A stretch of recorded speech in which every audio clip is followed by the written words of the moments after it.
Untuk melanjutkan video ini, jangan lupa tekan tombol subscribe dan loncengnya ya.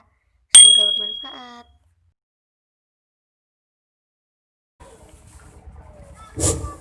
A'udzu billahi minasyaitonir rajim. Bismillahirrahmanirrahim. Alhamdulillahirabbil alamin. Wa bihi nasta'inu ala umuri dunya waddin. Wassalatu wassalamu ala sayyidina wa maulana Muhammadin wa ala alihi wa ashabihi ajma'in. Amma ba'du. Tatal mutaram para alim, para sepuh, para tokoh masyarakat, wabil khusus para tamu undangan, Bapak Kepala Desa dan Raden Mas Rizky Matlubi yang saya hormati, dan segenap hadirin hadirat yang semoga selalu dimuliakan oleh Allah. Pertama-tama saya harus bersyukur kehadirat Allah Subhanahu wa Ta'ala atas segala nikmat, khususnya nikmat sehat walafiat. Salawat dan salam semoga selalu tercurah limpahkan kepada junjungan kita Nabi Agung Muhammad Sallallahu Alaihi Wasallam. Alhamdulillah, bulan sekarang bertepatan pada malam tanggal 17 malam ini mau copatnya tinggal 3. Jadi urutan sekarang mau copatnya pangkur, habis pangkur nanti megatro, habis megatro nanti pocong.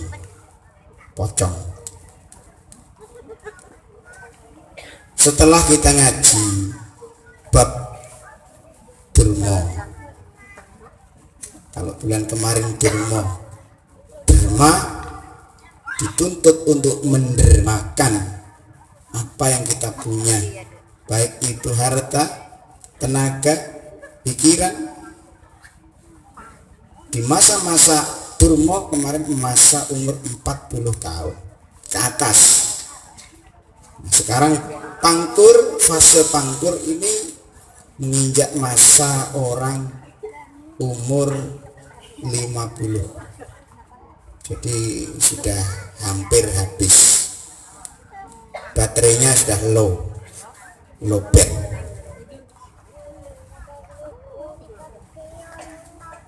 Pangkur sesuai dengan lagu tadi, tegese mungkur, diartikan bahwa pangkur ini bisa diartikan ngepang mungkur, bercabang menjelang uzur. Orang sudah mulai udur, umur 50 tahun itu sudah udur. Ada yang masih sehat tenaganya, tapi pikirannya sudah mulai low, sudah mulai lemot, pikun. Itu ada, umur-umur segitu itu sudah lupaan, sering lupa. Sudah mandi bilangnya belum, sudah makan bilangnya belum, udah karang masih lupa. Masa meninggalkan kesenangan dunia sudah tandi eber, bahasanya itu sudah tidak berasa. Yang asalnya soto itu enak menjadi tidak enak. Kenapa? Alasannya kolesterol, alasannya darah tinggi, alasannya asam urat. Makanan-makanan kenikmatan, kelezatan dunia ini sudah tidak terasa enak untuk dimakan. Ini dari segi fisik sudah sedikit meninggalkan hal-hal yang sifatnya nikmat, meninggalkan sesuatu yang sifatnya sudah bisa melupakan.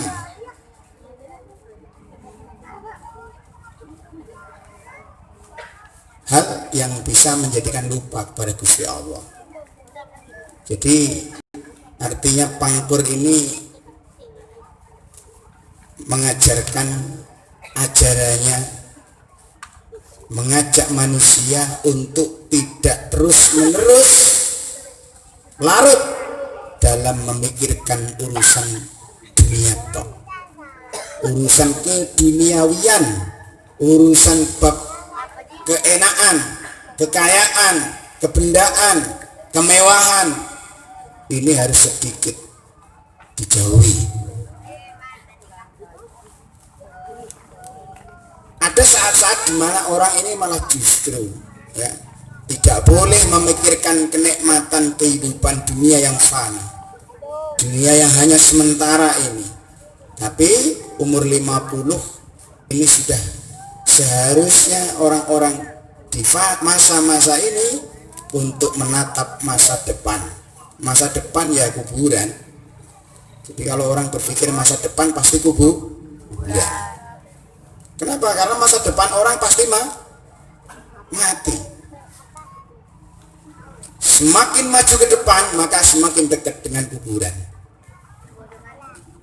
Meskipun rumahnya dari tabik, satu orang yang A, yang B rumahnya gedung, keramik, marmer. Tapi ketika sudah mati sama, masuk dalam tanah yang ukurannya sama, lebarnya sama, dalamnya sama, tidak ada bedanya. Tidak mungkin orang yang rumahnya gedung tingkat keramik, terus kain kafannya pakai sutra, terus di keramik dikasih AC di dalam. Sama. Kalau kita mau berpikir ke sana, tentunya bahwa kenikmatan-kenikmatan di dunia ini tidak akan bisa dirasakan kembali ketika nanti orang itu sudah sama-sama bertapa. Makanya pungkurono kelawan tan sejati kedah nuju suwung. Suwung itu kosong, harus mau mengkosongkan kesejatian diri ini. Tembang Mocopat Pangkur bagi orang Jawa ini sering dimaknai sebagai proses mengurangi hawa nafsu dan mungkur dari urusan duniawi. Jadi urusan nafsu ini kalau tembang itu masuk di tembang ada kalau sebo, kalau besok hamatet ingsun lakunis tongoyo woro, itu nanti ditembangkan aja penutupan biar karena pas sesuai dengan liriknya. Lirik lagu kalau sebo itu nanti saya jelaskan ntar lagi. Pangkur yang juga berarti mungkur iongkoren, kalau bahasa orang Madura itu iongkoren, di belakangi ya. Memundur atau mengundurkan diri, membelakangi, memberi gambaran bahwa manusia yang mempunyai fase pangkur ini dimana ia akan mulai mundur dari kehidupan ragawi menuju kehidupan jiwa atau kehidupan spiritualnya. Jadi ibarat bahasanya itu kalau orang sudah hidupnya lama, pahit, manis, asin hidup kehidupan ini udah egresah. Hidupnya itu sudah melak biasa. Yang penting sehat, waktunya makan, ya senikmati, yang penting kenyang. Ini sudah ditandai dengan keadaan badan, keadaan kehidupan. Orang kalau udah umur 50 ya memang semuanya terasa menjadi hambar. Lawang masakan sudah kelihatan asin, dirasain tak igresah, tambahin dulu dan adil. Kenapa? Karena lidahnya sudah tidak bisa merasakan.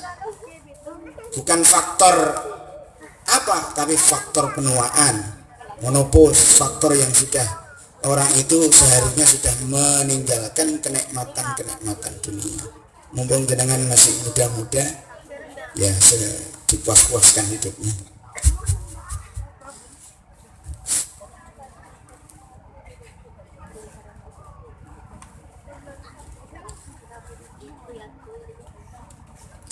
langsung nanti ini. Jadi ini yang hadir ini kan rata-rata masih muda-muda. Justru ini penting untuk antisipasi persiapan. Kalau yang sudah tua sih mungkin tidak begitu dengar, mungkin bisa dengar tapi tidak paham apa itu. Dan pangkur ini identik dengan orang yang merdeka, orang-orang yang benar-benar memasuki fase pangkur. Ia sama halnya dengan keadaan orang yang merdeka, yakni orang yang tercerahkan jiwa dan hatinya sehingga tidak dibebani dengan segala urusan yang bersifat duniawi. Tak kasih intinya orang kalau sudah melewati masa-masa 40 ke atas atau 50 ke atas harus berani hijrah, harus berani move on, harus berani memutuskan segala sesuatu yang tidak ada gunanya, yang tidak bisa dibawa mati. Intinya di situ. Ibarat orang yang asalnya ada di timur pengen ke barat, otomatis timur itu ditinggal. Nggak mungkin orang dari timur ke barat, timurnya ikut. Orang ada di utara ke selatan, otomatis berani meninggalkan utara. Orang kalau pengen dekat dengan Gusti Allah, syaratnya harus meninggalkan dunia. Ya. Makanya orang kalau udah mati itu dipanggil Gusti Allah. Jadi orang selama hidup itu dipanggil Gusti Allah itu 3 kali. Yang pertama dipanggil Gusti Allah lewat adzan setiap 1 hari 5 waktu.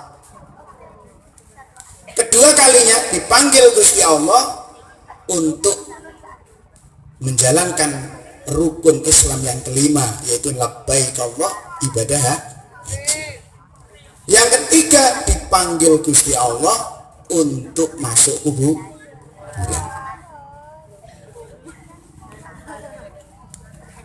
Makanya cara terdekat untuk mendekatkan diri kepada Gusti Allah ya harus mengikuti panggilannya. Panggilan sholat dekat dengan Gusti Allah, panggilan haji dekat dengan Gusti Allah. Wong dia mengelilingi sholat di Baitullah, di rumahnya Gusti Allah. Kalau ingin dekat lagi mati. Artinya apa? Ketika orang sudah menginginkan sesuatu untuk berubah, pindah dari pemahaman-pemahaman yang tidak manfaat, tidak penting, maka harus rela meninggalkan sesuatu. Harus ditinggal. Mau ke barat harus rela meninggalkan timur. Mau ke selatan harus rela meninggalkan utara. Pengen di kuburannya nanti enak, matinya enak, tinggalkan urusan kakek mengek, urusan dunia yang tidak bisa menjamin kehidupan di akhirat. Pasti nakuti saja, seakan-akan orang tidak boleh nyari uang. Bukan, nanti ada di belakangnya. Jangan takut. Artinya apa? Artinya disuruh meninggalkan dunia ini bukan berarti harus langsung mati besok, enggak. Disuruh memperbanyak ibadah bukan berarti tidak boleh kerja, enggak. Boleh tetap kerja, silahkan. Tapi jangan mati-matian mata dan hati ini tertutup hanya dengan urusan kerja. Karena apa? Kerja itu ada waktunya, kerja itu ada masanya. Ketika seseorang itu mampu mengatur hidupnya antara urusan duniawi, antara urusan sosial, antara urusan dirinya sendiri, antara urusan dirinya dengan orang lain, antara dirinya dengan yang maha kuasa, insya Allah orang kalau udah tahu rutenya, jalannya enak. Artinya begini juga, pangkur itu di umur-umur yang sudah tua jangan emanan ke urusan dunia, jangan eman-eman ke urusan dunia. pengen punya banyak uang kaya boleh meskipun umurnya 50, tapi tambahnya uang itu tidak menjadikan dirinya senang, kurangnya uang tidak menjadikan dirinya susah. Beda alhamdulillah, tada pakun alhamdulillah. Orang kalau biasa seperti ini insya Allah tidak berat, hidupnya tidak berat, nanti kalau mati tidak berat, hisabnya tidak berat. Kenapa? Karena dunia ini diambil hanya sebagai untuk mencukupi kehidupan di dunia. Dunia itu namanya orang hidup sekarang, apalagi ya, uang itu bukan segala-galanya, tapi segala-galanya butuh uang ya. Uang bukan segala-galanya, tapi segala-galanya butuh uang. Pengen ini butuh uang, pengen itu butuh uang, pengen ini butuh uang. Kalau tidak punya uang bingung. Itu watak manusia.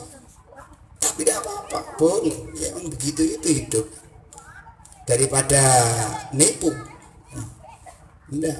Akan tetapi uang yang sudah difungsikan itu namanya orang yang rela, orang yang tidak sedih, orang yang tidak sakit hati kalau gara-gara kehabisan uang. Ada, saya pernah kemarin itu ada tamu tanya, yang dimaksud rezeki yang barokah itu seperti apa? Maksudnya gimana jenengan tanya itu? Saya ini kerja dari dulu sampai sekarang, saya tidak mencekak, tidak melulu. Pengarangnya tabung, mau nabung ini, tapi tidak belum bisa. Apa tidak berkah ya kerjaan saya itu? Tanya gitu tamu itu. Lawangnya itu tidak cekak itu dipakai apa hilang? Ya dipakai, berarti itu berkah namanya. Ya disebut berkah ini kepake. Kalau ngumpulin tahu-tahu ditaruh tahu-tahu hilang, itu yang tidak berkah, mungkin udah doyan lagi. Tapi kalau uang hasil kerja kemudian dipakai beli beras, dipakai untuk biayai putranya, dibiayai untuk dibuat ini, tidak cekak, habis, tapi kepake untuk yang lebih berguna untuk dirinya, berarti itu yang namanya berkah. Ya buat apa? Ada cerita, ada apa namanya itu santri,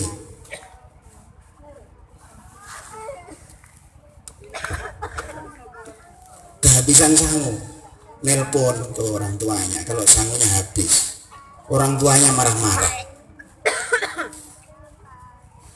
Baru kemarin dikirim sudah habis. Buat apa uang itu? Kok tahu-tahu habis? Anaknya miso-miso, Pak ini gendeng, tidak tahu kegunaannya uang. Bapaknya digendeng-gendeng kan tidak dianggap, tidak tahu fungsinya masa uang itu mau ditaruh terus? Fungsinya uang kan memang dibuat dibuat belanja. Ya mesti habis. Berarti pinter anaknya itu ternyata. Jadi orang kalau tahu gunanya uang tidak akan numpuk punya uang belanjakan, punya uang belanjakan. Alhamdulillah saya sendiri ini selama bertahun-tahun di sini tidak pernah pegang uang. Ada uang malam gini bermalam cuma semalam, besok lari ke toko bangunan, datang lagi malam nginep apa gitu saya. Iya ya sudah nginep semalam ya, besok sampai lari sudah. Tidak ada numpuk-numpuk. Buat apa? Khawatir kalau tak tumpuk-tumpuk saya tidak kuat beli bantal, akhirnya pas bantalan uang kan repot. Jadi uang itu harus dibelanjakan. Nah ini pangkor itu bisa ke sana, boleh. Kita memperkaya diri, kita kerja, mengumpulkan uang, boleh. Tapi jangan sampai hati kita ini dibutakan oleh uang sehingga uang yang datang itu kita menjadi senang, ketika kita mau membelanjakan itu menjadi repot, menjadi sulit, menjadi enak. Orang yang semacam ini nanti akan diperhitungkan. Jadi padahal saya sendiri itu sampai punya rumus. Iya ya, saya kalau uang ini nyoba tak tabung, tak kumpulin 1 juta, 2 juta, 3 juta, tak kumpulkan sengaja, man. Ami-ami lah besok-besok bisa dipakai apa gitu. Tak gelem dateng kan jangan repot. Tapi ketika uang yang ada itu langsung tak buang, artinya dibuang bukan ke sampah, artinya dibuang, dibelanjakan, itu besok lembek boleh ganjangan. Teman-temannya itu datang, tahu kalau di rumah saya itu sudah kosong, sudah bersih. Tak pikir-pikir bener juga ya, kan tidak mungkin gelas yang berisi air itu mau diisi air lagi. Ya. Gelas kalau sudah diisi air otomatis tidak bisa diisi lagi karena sudah ada isinya. Agar bisa diisi kembali ya harus diminum dulu, harus dikasihkan dulu, harus dibelanjakan dulu, baru diisi lagi. Jadi saya mikir berarti jadi orang ini jangan cuma jadi gelas, hanya bisa nadai, tapi harus bisa jadi kendi. Kalau kendi itu kan bisa diisi juga bisa memberi. Mari kita berpikir bersama-sama. Ternyata kalau dipikir-pikir ini dunia tidak ada apa-apanya. Asli, coba sudah jenengan angen-angen. Sudah kerja sampai larut-larut punya uang, nikmati itu uangnya, dibuat ke warung bakso. Ujung-ujungnya pasti tidak berguna. Tidak mungkin sampai eman, aman baksonya, pas saya keluar telurnya. Kayak tabu. Jadi kenikmatan dunia tidak ada yang abadi, pasti larinya ke jepi. Sudah dinikmati. Jangan kalau punya uang ini jangan disimpan-simpan, belanjakan. Royal sudah, boros tidak apa-apa. Tapi ya tadi ingat, pengeluaran itu ada tujuannya. Jika pengeluaran itu menjadi pengeluaran yang bermanfaat, ini akan menjadi sedekah jariah. Harta itu akan menjadi permanen. Ketika harta itu diboroskan untuk urusan dunia, tetap masanya tidak akan lama. Masanya pasti akan habis. Jadi harus bijak memang. Ini yang disebut dengan pangkur. Ketika pangkur ini sudah memundurkan dirinya dari urusan dunia, berarti orang itu sudah dituntut untuk hidup zuhud.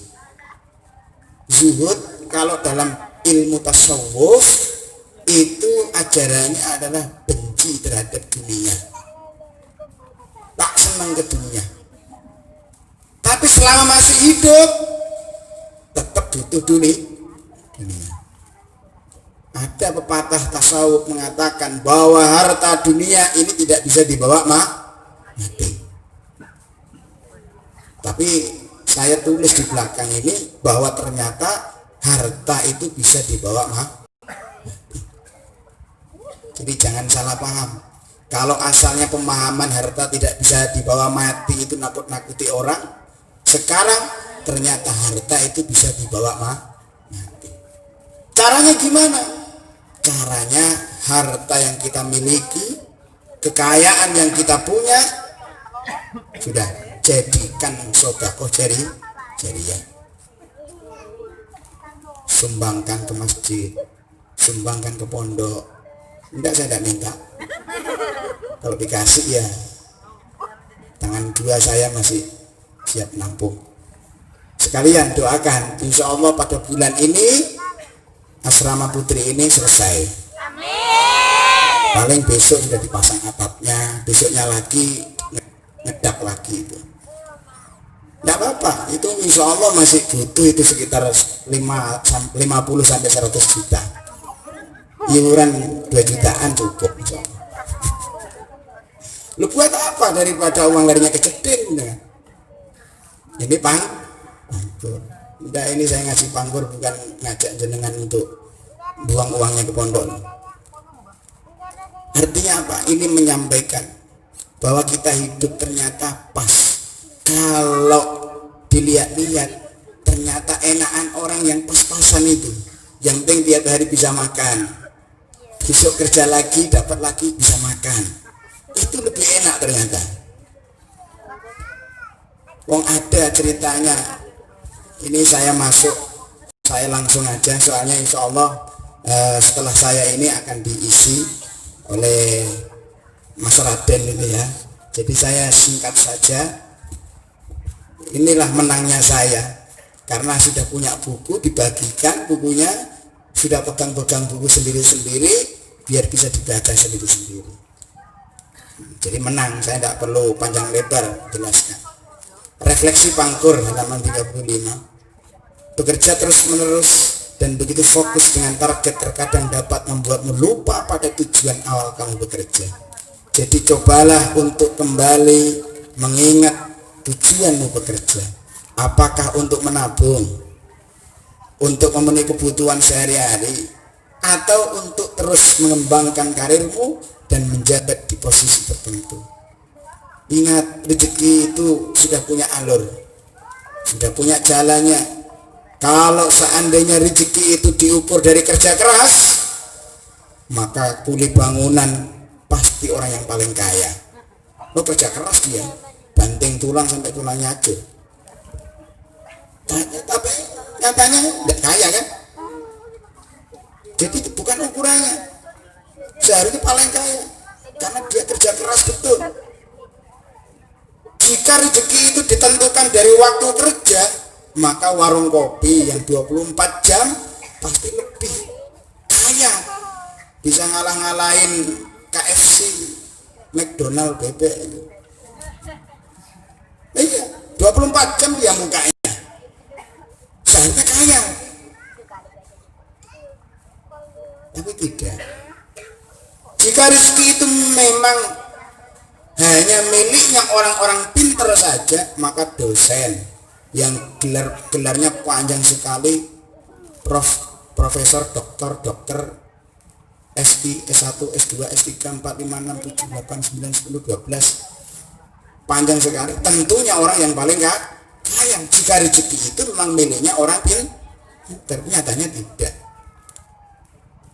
Jika rezeki itu bisa diperoleh hanya karena jabatan, maka presiden, gubernur, bupati, mungkin ini adalah orang-orang yang kaya karena orang yang punya jabatan.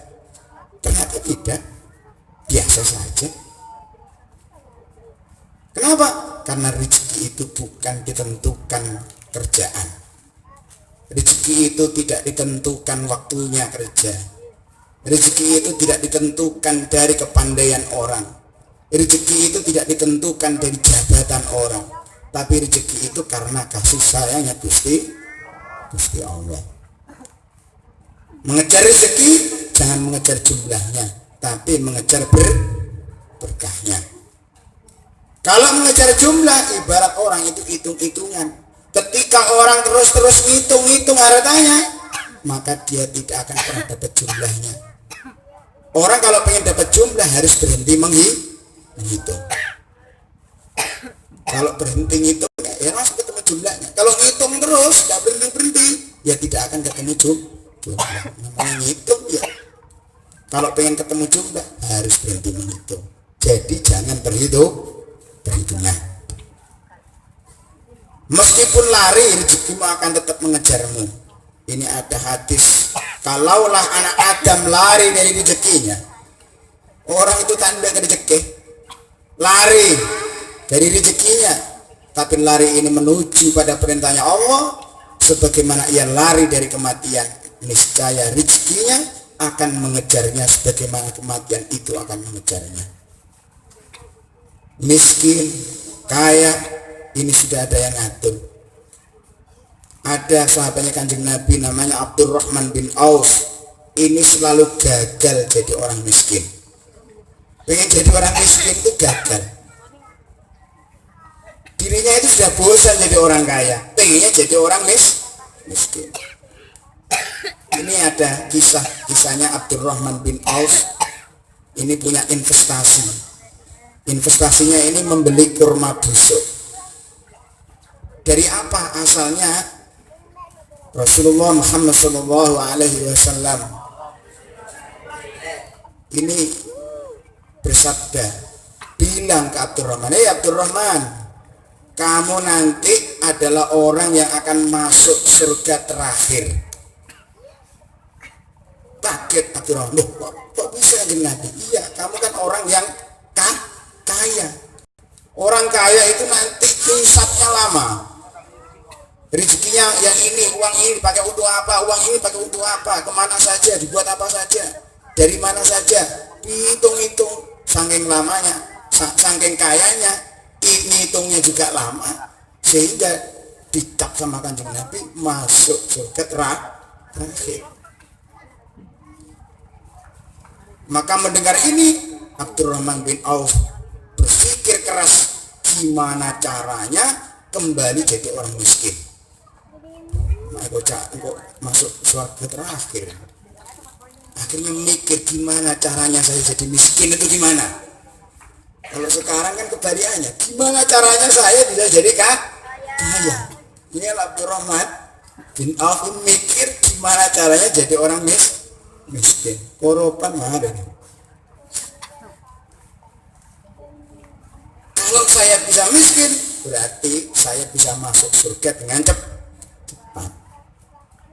Jadi setelah perang Tabuk, kurma di Madinah ini ditinggal sahabat ikut berperang, sehingga kurma-kurmanya di kebun-kebunnya itu semuanya busuk, harganya jatuh, tak paju. Ibarat cabai nanti awal-awal molong larang, mulai panen raya mudah lebih. Sama ini semuanya panen busuk semuanya, nggak laku. Lawang orang beli itu kan pasti beli yang seger, beli yang bagus, yang bisa dimakan. Nah ini kalau busuk makanya gimana? Sehingga tidak laku, tidak ada yang mau beli, kurma itu utuh. Ketika kurma tidak laku, maka siklus perekonomian menjadi ambruk, down, gagal. Susah semuanya para sahabat yang punya kebun kurma itu.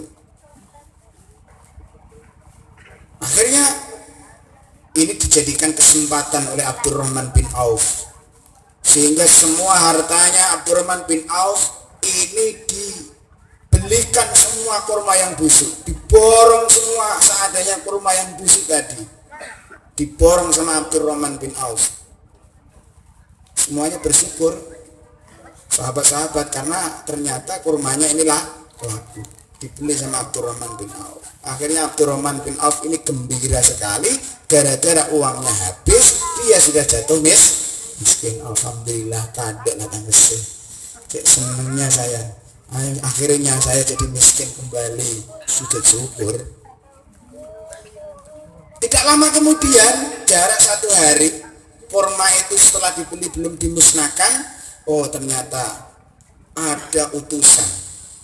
Ada utusan yang datang. Ya ini dari Yaman, dari Raja Yaman diutus untuk mencari kurma busuk. Rupa-rupanya di Yaman ini sedang ada penyakit, wabah penyakit menular yang hanya bisa disembuhkan dengan kurma busuk. Utusan Raja Yaman berniat memborong semua kurmanya Abdurrahman dengan harga 10 kali lipat. Seandainya tadi beli kurma sekilo harganya 10.000, pas sekilonya dibeli 100.000 sama utusan Yaman. Gimana coba kira-kira? Abdurrahman bin Auf bingung lagi, aduh ini jan miskin majan sogi. Jadi orang lain bekerja berusaha keras menjadi kaya, tapi sebaliknya Abdurrahman bin Auf ini malah berusaha keras menjadi miskin. Makanya ini mau saya tiru di sini. Santri-santri tak ajak, ayo sekarang miskin-miskin. Tidak apa-apa, latihan. Alhamdulillah, pokoknya ada uang langsung habiskan. Jangan ada yang kelihatan selembar. Datang malam ini, besok harus bersih. Datang malam ini, besok harus bersih. Begitu terus. Alhamdulillah itu sudah saya coba selama 2 tahun terakhir ini. Pokoknya setiap ada uang masuk tidak boleh kelihatan, harus besoknya harus hilang. Itu sudah saya coba 2 tahun. Yang datang malah bungkol terus. Nah, ini memang rumus di Quran sudah dijelaskan, manja'atul hasanati fa'alaihi asyru amsalihha, dijelaskan semua. Ya, ini belum waktunya pangkur tapi mencoba untuk mungkur. Makanya ini langsung dikata mutiara zuhud, mutiara pangkur. Ini nanti di halaman 49. Ketika kamu merasa bahagia hanya karena kamu masih bisa bernapas, maka tidak ada satupun kesedihan yang bisa menyentuhmu. Artinya apa? Artinya kekayaan yang gratis yang tidak bisa kita hitung ini adalah nafas. Kita bisa tahu bahwa nafas itu sangat berharga ketika kita sudah masuk rumah sakit. Di opname, diselang, mulutnya diselang, pakai tabung oksigen berapa semalam? Yang pernah itu loh. Mahal. Apalagi kamarnya sudah kemarin yang VIP, pakai tabung yang bagus, sekali sedot tabungnya habis, kamarnya bagus, semalam bisa 2 juta, bisa 3 juta. Itu oksigen yang kita hirup satu tabung itu hanya beberapa on saja, sementara kita gratis dari Gusti Allah. Mulai bahkan tidur pun kita tidak libur dari menghirup oksigen. Tidur tetap anyabun, melak anyabun. Tiap hari ini kita hidup menghirup oksigen. Ini adalah nikmat yang tidak pernah diperhitungkan oleh Gusti Allah. Coba seandainya tiap hari kita bernapas ini diperhitungkan oleh Gusti Allah, disuruh bayar, disuruh beli oksigennya, burung sengaja. Ini ketika kita masih bisa bernapas, maka tidak ada satu kesedihan pun yang perlu kita keluhkan. Kekayaan tidak bisa diperoleh dengan kerja keras dan cita-cita semata, melainkan atas kehendak Allah. Jika kita ingin dikehendaki Allah menjadi orang-orang yang diberkahi, menjadi orang-orang yang dirahmati, semoga kegiatan setiap malam condong tresna ini menjadi bentuk wasilah untuk menuju rahmatnya Gusti. Semoga diberi istiqomah. Sungguh aneh, banyak orang lupa berdoa memohon rezeki, tapi tidak pernah lupa makan setiap hari. Coba jenengan setiap hari, apakah terus ingat doa, ya Allah beri rezeki saya halal, saya berkah setiap hari? Enggak kan? Enggak. Kadang assalamualaikum, assalamualaikum langsung. Apalagi wiridan itu enggak pernah kadang. Sholat, assalamualaikum, assalamualaikum, waalaikumsalam, selesai. Lupa dia berdoa, lupa meminta, lupa memohon berdoa rezeki pada Gusti Allah. Tapi ternyata setelah doa dia pulang tetap makan. Artinya apa? Ternyata rezeki dari Gusti Allah tanpa diminta kita sudah bisa menikmatinya. Kurang apa coba? Lebih-lebih orang yang sudah menikmati tapi masih terus memohon kepada Gusti Allah, insya Allah berkah, insya Allah dicukupi. Lawang orang yang tidak pernah berdoa, lupa berdoa saja masih bisa menikmati Gusti Allah, masih dicukupi, masih bisa makan meskipun di sama apa itu kok apa itu kendui sama sambal ini ngasih dok sama daun saplon, itu tetap bisa makan. Nilai sesungguhnya dari seorang manusia ditentukan oleh tujuan yang dikejarnya. Artinya apa? Ketika kita mengejar akhirat, insya Allah semua kebutuhan yang meliputi kehidupannya untuk menuju Gusti Allah itu pasti akan dicukupi. Orang kalau niatnya bekerja, punya uang, makan, akhirnya sehat, kesehatannya itu digunakan untuk ibadah oleh Gusti Allah, maka kehidupannya itu menjadi bernilai. Dunia ini seperti bayangan, bila kau kejar dia akan lari darimu, tapi bila kau palingkan badanmu dia tidak punya pilihan kecuali mengikutimu. Jadi rezeki itu ya kayak bayangan, jembo-jembo. Kalau yang punya bayangan, orang ngejar bayangan tidak tangkap. Tapi kalau orang itu berjalan dengan semestinya, bayangan tetap norok buntek. Kalau kita pengen bisa memegang dunia, pengen bisa memegang bayangan, maka harus bisa memegang yang punya bayangan. Siapa yang punya bayangan? Contohnya lampu. Lampu ini yang menjadikan kita punya bayangan. Kalau kita megang bayangan tidak mungkin bisa. Tapi kalau kita megang lampunya, maka secara tidak langsung bayangan kita kepegang. Yang punya dunia seisinya Gusti Allah. Alhamdulillahi Rabbil Alamin. Rabbil Alamin, Tuhan semesta alam. Kalau kita mampu ya mendekatkan diri, mampu berpegang teguh pada Gusti Allah, secara tidak langsung bayangan kita pegang. Di sampingmu selalu ada nafsu yang menyertaimu. Jika kamu dapat melatihnya, maka dia akan dapat membantumu. Kebaikan-kebaikan yang kau dapatkan itu termasuk bagian dari barokahnya nafsu jika digantungkan kepada Gusti Allah. Artinya apa? Diri manusia itu mempunyai nafsu. Banyak nafsu, 7 macam nafsu. Tapi nafsu-nafsu hewani yang mendorong kita untuk jelek ada 3. Makanya dalam pakaian surjan ini ditutup. Nafsu 3 yang ada di perut, mikir perut tok ini harus ditutupi. Jadi nafsu itu diibaratkan anjing. Ketika kita dapat melatih anjing, maka anjing itu dapat membantu. Lah keenaan, kelebihan, rezeki yang kita nikmati ini tidak lain juga barokahnya nafsu. Loh, nafsu itu barokah kalau pas. Coba contohnya bagi anak remaja, nafsunya dia lihat cewek, pengennya zina, kemudian dia menikah. Dengan nikah dia terhindar dari zina, berarti dia tetap barokahnya nafsu. Orang pengen makan di warung, punya keinginan, akhirnya dapat makan. Nah, kedapatannya itu tadi barokahnya nafsu, selama digantungkan kepada Gusti Allah. Banyak orang mengejar-ngejar dunia padahal dirinya sudah berada di dunia yang dia kejar. Orang banyak nebeng dunia padahal orangnya titik beda dunia, kan repot. Apa saya tahu bang mulai beda dalam.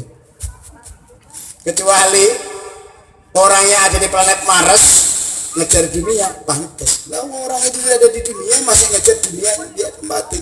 Ini tidak masuk akal. Sudah nang duduk sholat wiridan, insya Allah datang sendiri. Kerja ya kerja, mengharungi itu harus kerja. Kalau nggak kerja nanti salah. Zuhud bukan berarti benci dunia, tapi zuhud juga tetap membutuhkan dunia. Jika ada ungkapan harta benda tidak bisa dibawa mati, maka orang zuhud bisa membawa mati hartanya, yaitu dengan dibelanjakan di jalan Allah berupa sedekah dan jariyah. Berbagi, jangan menunggu kaya, takutnya kamu tidak bisa kaya. Taubat, jangan nunggu tua, takutnya kamu nyalip yang tua-tua. Ya, karena orang mati tidak harus tua, bayi pun mati, muda pun mati. Nyiur kadang apa itu, kalau Jawanya beluluk itu masih baru kecil itu jatuh. Ada yang cek tuan sampai kering di atas tidak jatuh. Ya itu, taubat jangan nunggu tua. Nanti saya taubat kalau sudah tua, ternyata belum tua, dia sudah nyalip yang tua mati duluan. Orang hidup itu tidak boleh putus asa. Mau seperti apa usaha kerasnya, tetap masih ada yang maha kuasa. Artinya apa? Tidak boleh mendahului apa yang kita upayakan, apa yang kita ikhtiarkan, apa yang kita kerjakan, itu hanya sebagai upaya tanggung jawab orang hidup. Sementara penentu itu tetap adalah yang maha kuasa. Ketika kita hati ini tertuju pada yang maha kuasa, maka hati kita ini akan menjadi menerima, lapang dada, qanaah. Nah, di rasa qanaah itulah pangkur itu akan wujud di dalam hatinya setiap manusia. Yo, so gitu.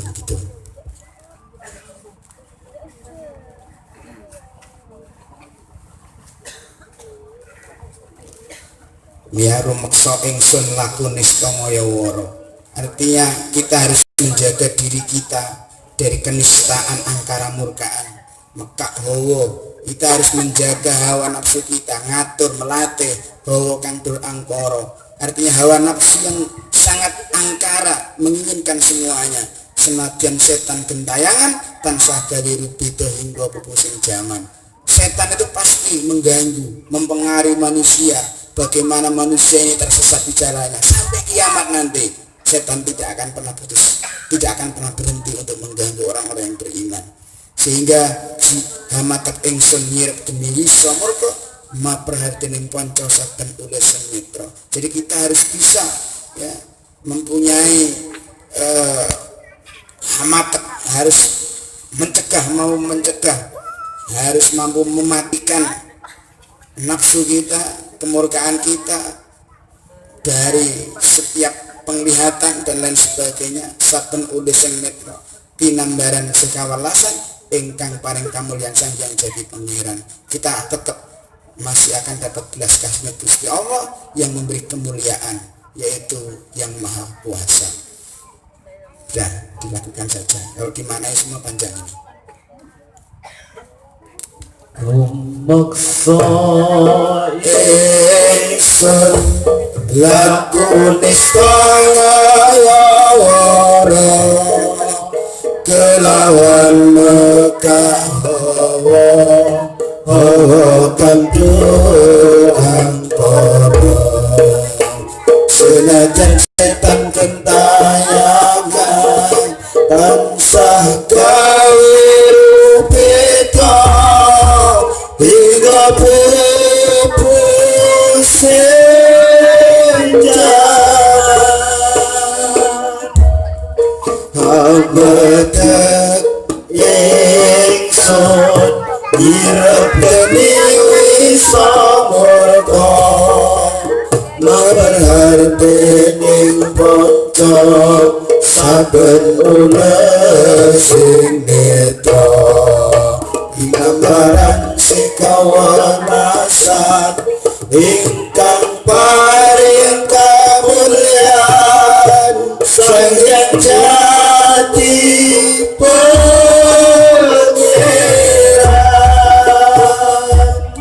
Jiwaku kalbu samudra bebungkaning laku tumuju dateng Gusti bakal murka tumati.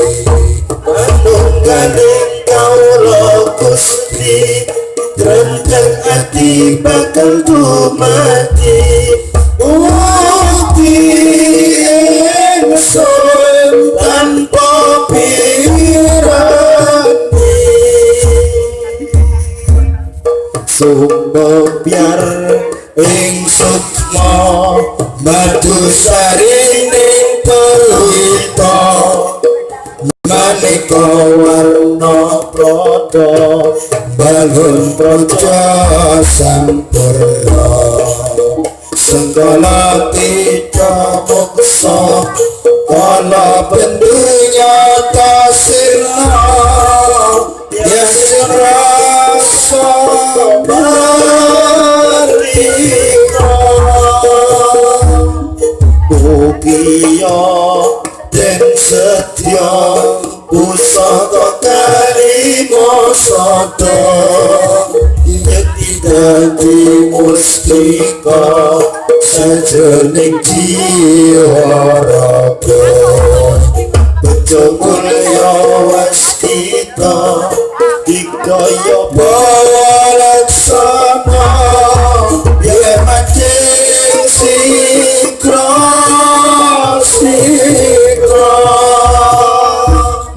aku sekutu dan kena iso panedo gagal bunga sulinga dan dari waya satria tata sembata wiratama kadang sewu kardika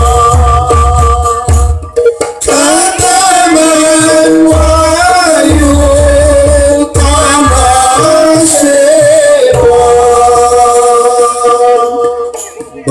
muji ingsun kanthi suwita lino segara kendo arum sehertu pabumele dilulah niat ingsun hati tuk sabda kang luhur pinahing sang hyang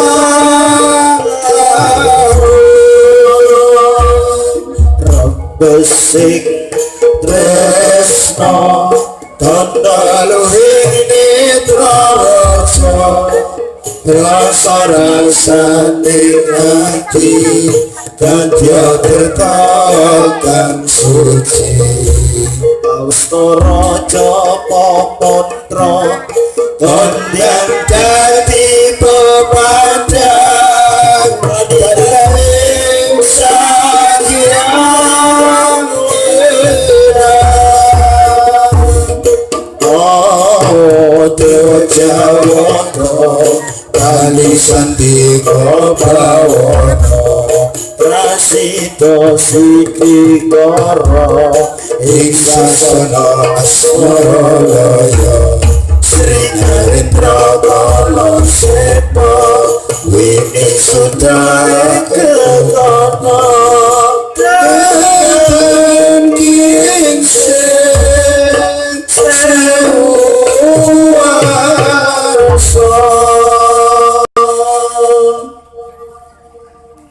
Semoga kita semua pada malam ini menyadari ternyata betapa besarnya nikmat Gusti Allah, betapa besarnya rahmatnya Gusti Allah yang sudah bisa kita nikmati di dunia ini, sehingga nikmat-nikmat yang sifatnya duniawi yang setiap hari kita bisa nikmati dengan gratis tanpa berupaya, dengan susah dan payah, maka biasa-biasa saja.